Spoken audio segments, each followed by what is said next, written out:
Want to know how to share your thoughts on TikTok app? Sharing thought helps people connect with others who have similar interests or experiences and creates a sense of belonging. Hello everyone, I'm Jasmine from Take My Life and today I'm going to walk you through the process of sharing your thoughts on TikTok. It's pretty simple and quick, so let's get started with the video.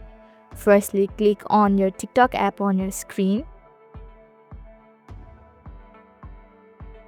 Then tap on the profile icon at the bottom right corner of your screen.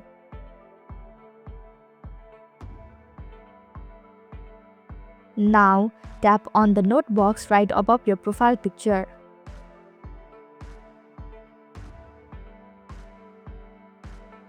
Then type the thought you want to share with everyone.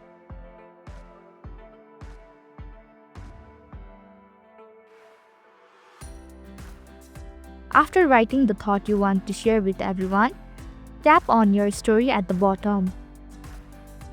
So this is how you can share your thoughts on TikTok app.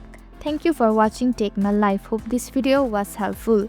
If it was, then hit the like button and comment down if you have any questions or feedback.